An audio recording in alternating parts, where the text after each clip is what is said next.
It's time for Making a Living with Maggie Mistel, one of the nation's best-known career coaches. Ready to soul search, research, and job search into your ideal career? Career Happy Hour starts now. Hi, welcome to Making a Living with Maggie. I'm your career coach, excited to be with you, helping you always learn something new when it comes to your career or learn what other people are up to. That's always fun too. And we'll be doing a little bit of that on this show today. Also, I wanted to just give you some updates of what I'm seeing, and I'm happy to report, very grateful to report that I had 4 clients land new jobs recently.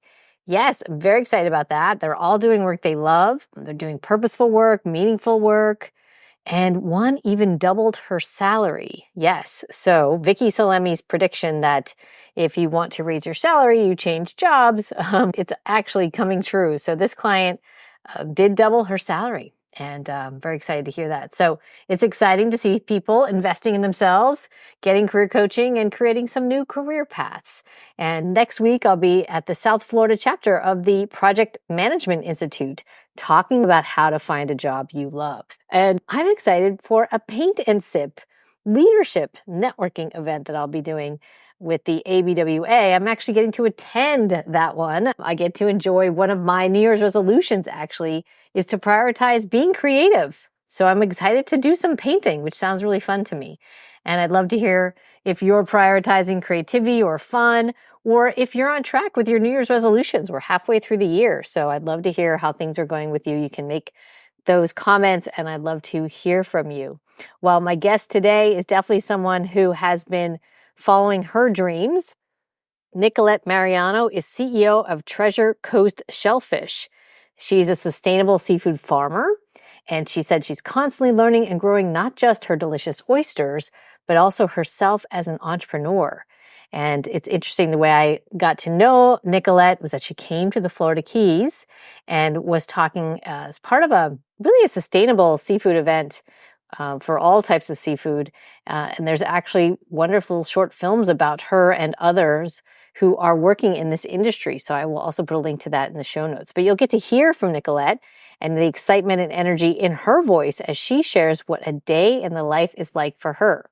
And you know, that's one of my favorite career tools, the informational interview, because you can learn so much just by talking with someone in a job or career that you might want to do. And this goes for graduates too. This is something I recommend for you because it's easier to talk to many different people in many different careers than it is to try them all yourself. Okay? It's a lot easier. A 20-minute conversation is definitely easier. So you're going to hear from Nicolette. And if you're interested in sustainability, or if you just want to get inspired, or if you love seafood like I do, oysters in particular, it's just a really neat and interesting job. And I used to do a day in the life segment on my SiriusXM show that was very popular. Even had Martha Stewart herself on that, Sally Field, Stephen Covey, Deepak Chopra, had many people on for that segment, and I decided to bring it back. And if there's someone that has an interesting career that you think would be fun to showcase on a day in life, let me know. You can contact me at maggiemistel.com. Well, what else is going on? Well, I've been seeing companies, unfortunately, doing some layoffs and then piling the work on the people who remain. Yes, unfortunately, I've been contacted by 3 new clients who are in this boat, and they want to use the summer to get their careers and their work-life balance back on track. In the words of one of them, she said, "I will feel better when I'm being proactive, doing something about my career rather than just waiting to see what my fate's going to be." And I think that's such good advice, to take control of your own destiny, if you will. And soul searching, researching, and job searching is a great way to do that.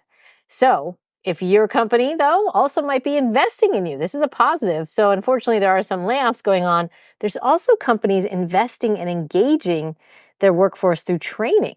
I have 2 clients whose employers gave them $1,000 each to spend on their own personal development, professional development.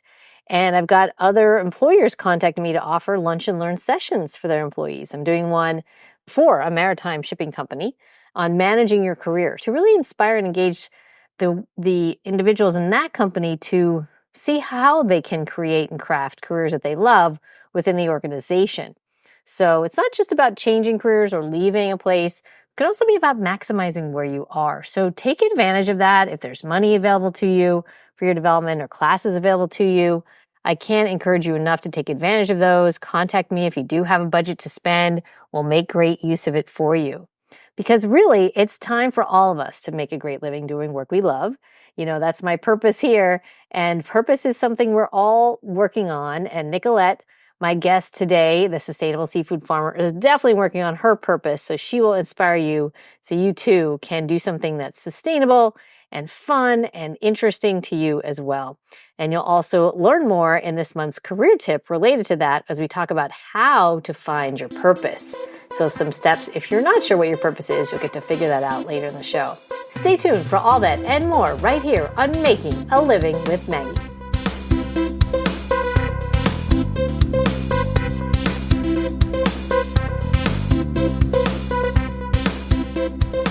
I want to send a huge congratulations to the class of 2024. I enjoy seeing proud parents celebrating their children's high school or college graduations through joyful posts online. It takes me back to when I delivered the commencement speech at my alma mater, MMI Preparatory School, in 2012. My advice then, as it is now, is to always follow your dreams. Remember to engage in soul search and research before embarking on your job search. Why?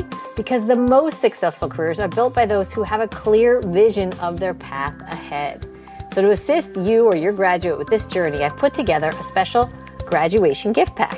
When you purchase this pack for your graduate, they'll receive a downloadable Soul Search workbook valued at $99 containing over 30 pages of effective exercises and coaching insights to help the graduate explore exciting career possibilities aligned with their interests, talents, and passions. They'll also get a 1-hour career coaching session valued at $550 with me to delve into the graduate's unique career goals and challenges. I will provide tailored strategies, resume and LinkedIn advice, and other guidance to support their transition into the professional world. Lastly, they'll receive a signed copy of my book, Are You Ready to Love Your Job? Make a Great Living Through Soul Search, Research, and Job Search, with a personalized, inspirational message for the graduate, valued at $29.99. Purchase or learn more at maggiemistel.com/shop/graduation-gift-pack. A link will also be in the show notes.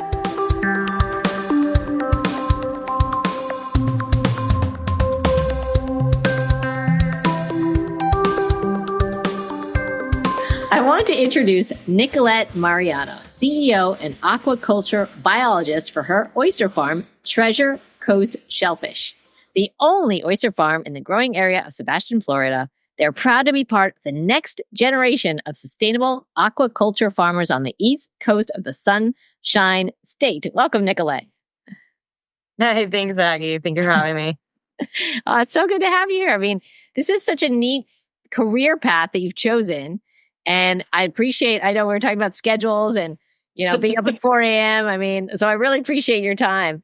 You not only run the shellfish farm, which is very exciting and interesting and involves a lot, I'm sure, but also handle logistics, social media, outreach. I know you actually give seminars and sessions. That's how I heard of you. So thank you for that. A lot of good educational stuff. So tell us what a typical day is like for you. Oh gosh, it's always changing. It's always changing. So we'll have our harvest day, then delivery day, then pickup day, then also we haven't gotten seed yet this year, but it all depends. Well, that's the cutest little oysters you've ever seen.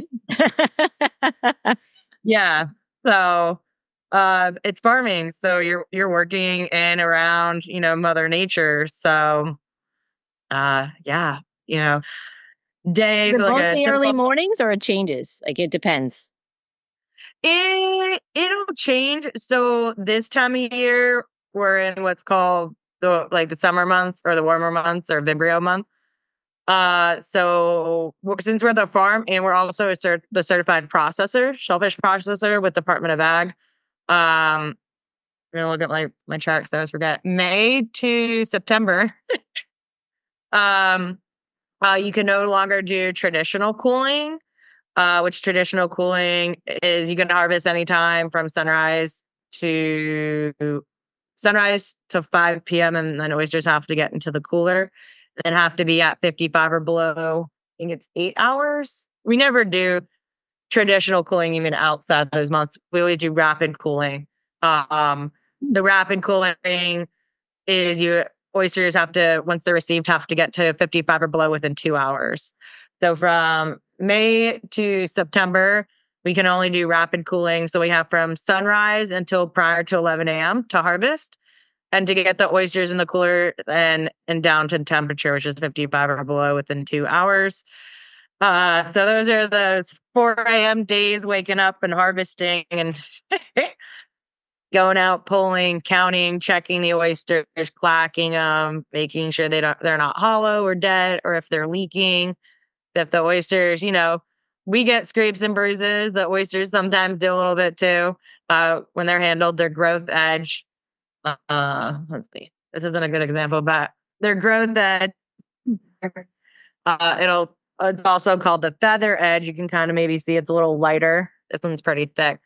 But if that gets chipped too much with handling, the oysters will leak. So we don't want them to leak and be packed up for sale. Those will go back out to the farm and will grow more shell.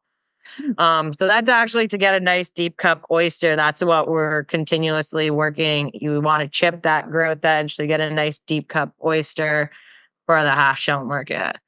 I'll tell you, it was awesome half-shelled ones we had. You did a really good job. Yeah. You're doing such a... When you grew up with this, Nicolette, you grew up in Stuart, Florida, not too far from the Indian River Lagoon estuary, right? But unfortunately, over the years, according to reading your bio, I was checking out, you saw the drastic decline of this really beautiful waterway. So how did you make it your career to focus on this and educate and try to restore the estuary? And are you seeing a change with the work you're doing? Yes and no. It depends on the years. But also it was during COVID when I started out here. But yeah, so the Indian River Lagoon encompasses 1/3 of the entire east coast of Florida. And is the most biodiverse estuary in North America. So and it's an estuary, so it's essentially like the pupping ground of the nursery from everything from fish to sharks, like bull sharks pupping their babies, dolphins, stone crabs, lobsters, things like that. So the decline and the loss of the seagrass, which is where all the juvenile organisms, not all of them, most of them will hide and use as shelter. There isn't that structure for them to live and hunt and eat. It's been amazing to see the farm. I mean, the farm, we're the first floating water column or floating farm in our area. So, I mean, it was just, there's all bottom leases, and bottom leases, you use 6 inches off the bottom, primarily for bottom planting clams. So, I say it was like, oh, it's like the desert with a tumbleweed going by. It's like, oh, there's sand and a gray starfish and a mullet swam by. And now every year there's different species recruiting, seeing the babies use the cages and the bags inside the cages as that vertical 3-dimensional habitat for them to hide. Because our bags are different sizes depending on the size of the oyster. So our smallest size bag is 4 millimeter, all the way up to 18 millimeter. So 4 is kind of maybe the size of a pinhead. And then 18 is about, kind of my thumb fitting there. So depending on the size, when the little critters get in there, and crabs, it's cool to see the crabs, but they're also predators. So they'll get into a bag of seed and just eat them like little corn chips. So oh no, right. So you have all that. Yeah, you're really in nature. Yeah. So that's been amazing to see. I mean, I've never seen a live bay scallop in the Indian River Lagoon in my entire life until a couple of years ago. Oh wow. So they were setting on our cages on the farm. We were just getting off a rack and bag. So bottom method, 2 water column when we got approval. They were setting in the cages and the bags, and also at our dock nursery setup. So that was awesome. I mean, there's like so many of them, and then what was it? Last summer, I've never seen so many seahorses out there on the farm. Wow. So yeah, it was to me at first, seeing them like wrap their tail, like the small ones and some larger ones, but like wrapping their tail around the cages are like 5/8 inch rope. But I'm like, this is sad. They should be hanging on the seagrass. And then I think it was the next day, or I woke up in the middle of the night and I was thinking, even if there was a luscious forest of seagrass underneath the cages, the oyster cages, I think the seahorses might still be on the cages because there's amphipods, skeleton shrimps, these other organisms that they're feeding on. That, so it's like, it's sad because there isn't seagrass, but even if there was, maybe they'd still be in our cages, not in the cages, around the cages, because there's the food source for them. So neat. It's like you're creating your own ecosystem, like to help the whole ecosystem. Oh, definitely. Right. Yeah. And I mean, and that's how it was naturally. I mean, it used to be, right? It used to have all of these growing native, right? Naturally. And so you're kind of bringing that back. So that's what you say your goal is, right? A Treasure Coast shellfish, to bring back a dying shellfish industry on the east coast of Florida, and then being on the forefront of these sustainable aquaculture practices. I mean, it's exactly the kind of careers people dream of because they want to have an impact, they want to help, but they also want to create beautiful food.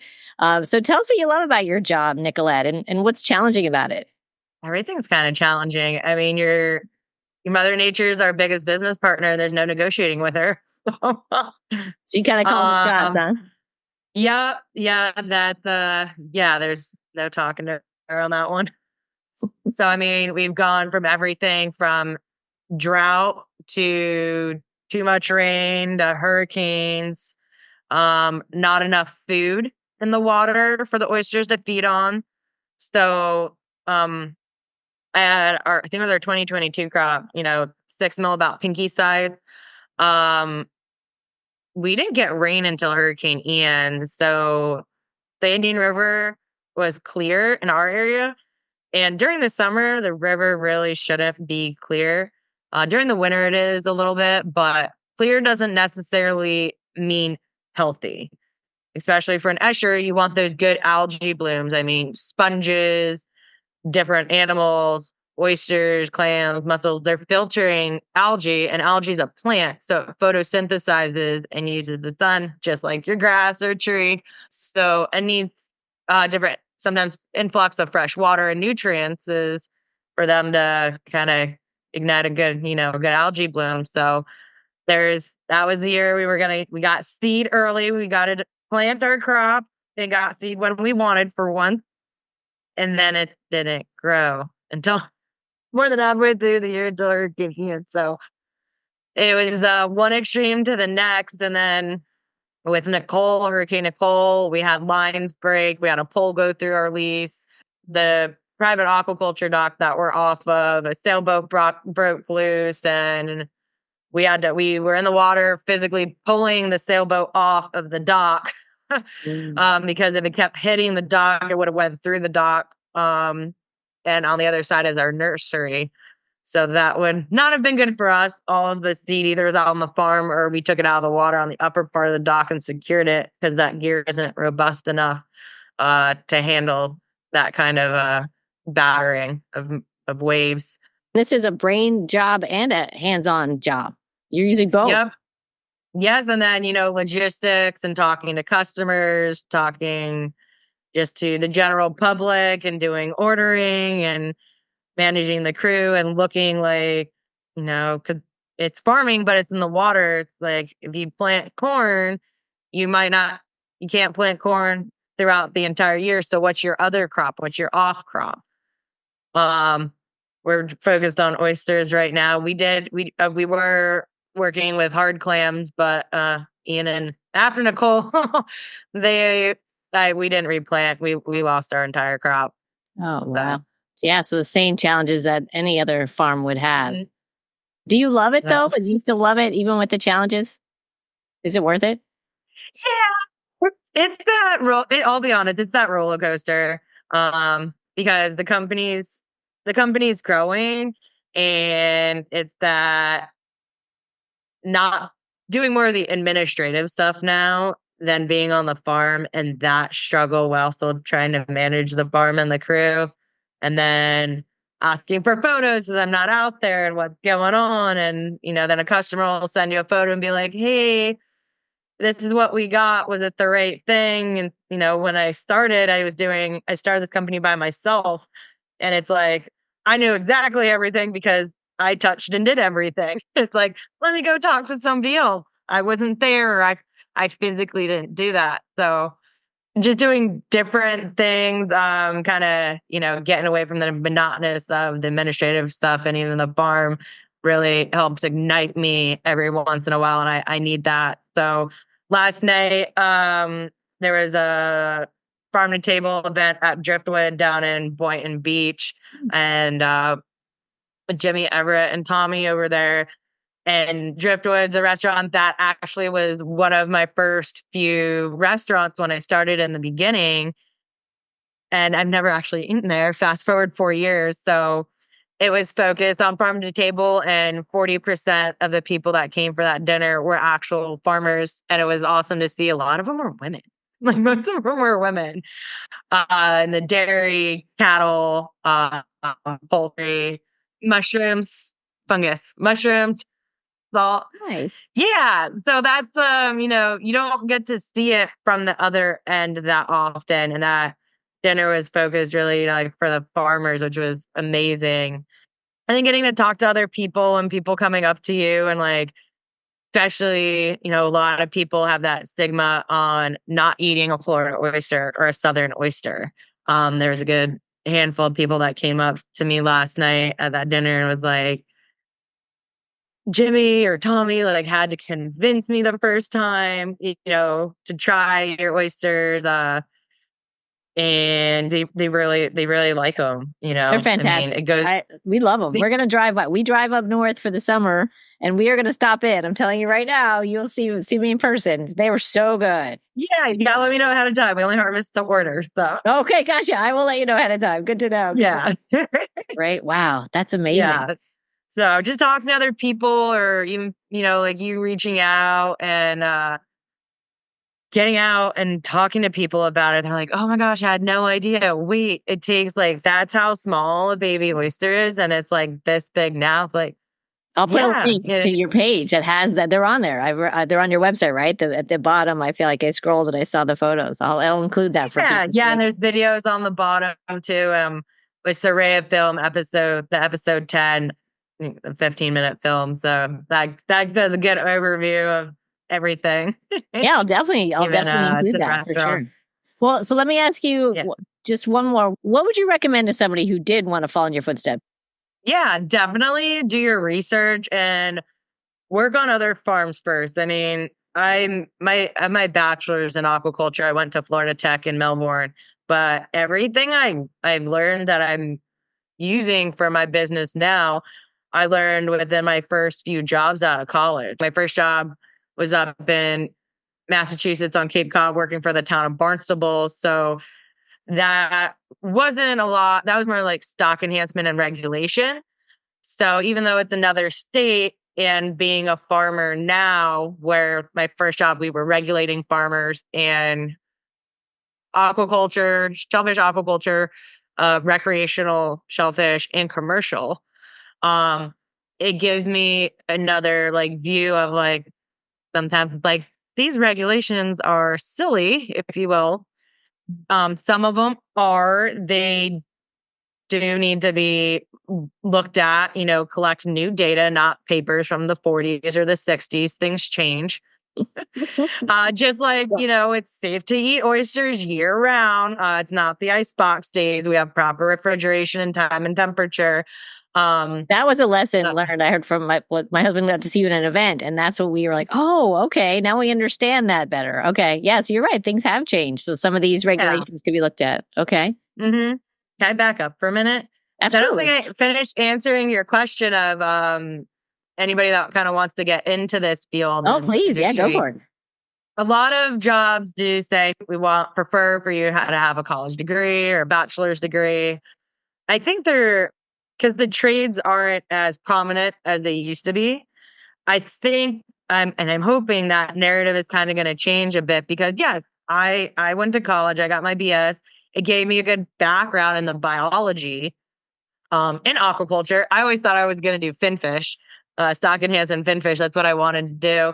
But I learned a lot working on different farms, working working on different farms, visiting farms too. I still do when I get the chance. There's a farmer that reached out to me a few months ago. Him and his family were from Canada, PEI. They were in Orlando on vacation. He reached out to me. He was like, hey, email me by any chance. I'm in the area, if you had time, I'd love to come out with you for a day and see how your farm is, what you're doing. And we're doing very similar processes and gear type, because our cages actually come from out of Gloucester, Massachusetts. So we get those cages shipped down. And we're in that wider part of the lagoon. So we're not protected because the Indian River gets wide and meanders. So we're very exposed. So we need that robust gear type out there versus like floating bags. And he was really surprised. He sent me some photos. He was surprised how similar his setup was to our farm, being, from PEI to Florida.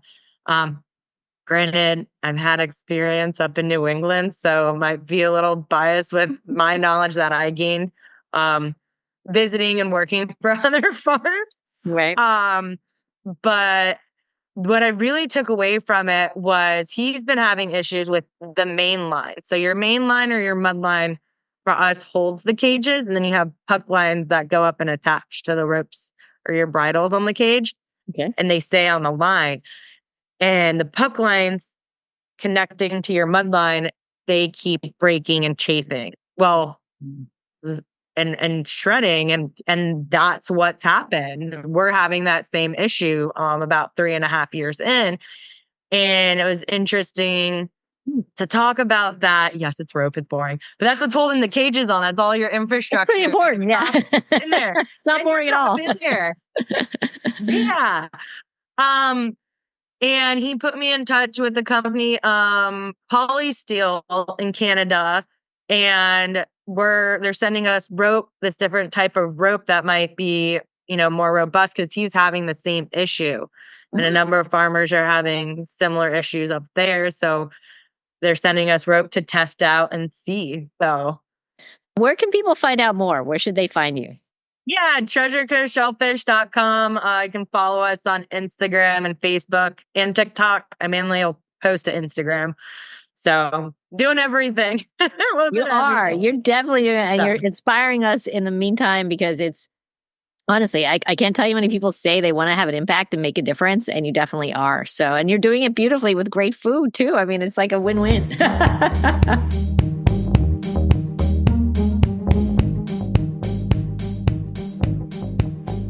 Now that we've heard from Nicolette, it's time for your career tip. This one's about finding your purpose. So you have a good job at a good company, making a good living. By society standards, you're a success. So why don't you feel like one? Perhaps it's because you don't feel like your job has any real impact on things you feel are important. Worse yet, perhaps your job pushes forward ideals you don't believe in. Many of my clients come to me because they're not in a career that energizes them, and they feel as if their careers are off track. If this sounds like you, chances are you're not following your purpose either. This doesn't mean you have to quit your job to save the whales. No, but it does mean, however, that to be truly happy, you need to get on the path to your ideal career. Here are some exercises you can take to further understand your purpose. First, write your autobiography. Think about what you want your life to stand for. What do you want to accomplish? What might you want to leave behind as your legacy? Are you most concerned with tackling injustice or perhaps promoting positive change? Deep inside you, there's a fire burning, and you need to let it breathe. Take out a pen or start a note on your phone. Consider what you care most about saving, protecting, creating, or establishing, and envision your career accomplishing just that in your autobiography. Next, recall when you were in the zone. These are moments in your life when you feel truly alive and awake. Moments you're proud of, moments when everything seemed exactly right. In such moments, you are on purpose. Fern Gorn of the Life Purpose Institute calls these moments ecstatic engagement, and they can lead you to understand your purpose. Recall 1 or 2 moments when everything went perfectly and write them down. Use the details about what made them so exciting and energizing for you to point to your purpose. Lastly, What do you complain about? If you're not sure, start listening to your conversations and tracking your emotions. When you start to get heated or passionate about a change, a cause, or even taking the lead on an activity, those serve as hints to your purpose. Notice them. Write them down as a possible clue to your purpose. And if you don't know what you complain about, your significant other, close friends, or family certainly will be able to help. Of all the elements in your soul search, I believe purpose needs to be at the center. And what I find when working with my clients is that they are unable to hide from it. If you ignore your purpose, the frustrations in your career will only grow and essentially become louder. They become more noticeable to you, your peers, and your boss. So use these tips today to find and follow your own life purpose. To hear more tips like this, check out previous episodes of Making a Living with Maggie and purchase my book, Are You Ready to Love Your Job? Make a Great Living Through Soul Search, Research, and Job Search. Available at MaggieMistel.com and on Amazon, where it ranked #1 as a new release in job search. A link will also be in the show notes. I'm sorry to say that we've run out of time. Thanks for joining again. I'll be back next month. Here's a quote to keep you inspired from ice hockey great Wayne Gretzky. I thought, why not? It's the time of the hockey playoffs. Here it is. When you love something, the passion will keep pushing you forward. Thanks for listening. I'm Maggie Mistel, your career coach, inspiring you to make a great living. To understand more about how Maggie can help with your individual career needs and goals, contact her at MaggieMistel.com or Facebook.com/MakingALivingWithMaggieMistel. Together, we can all make a great living. Great living.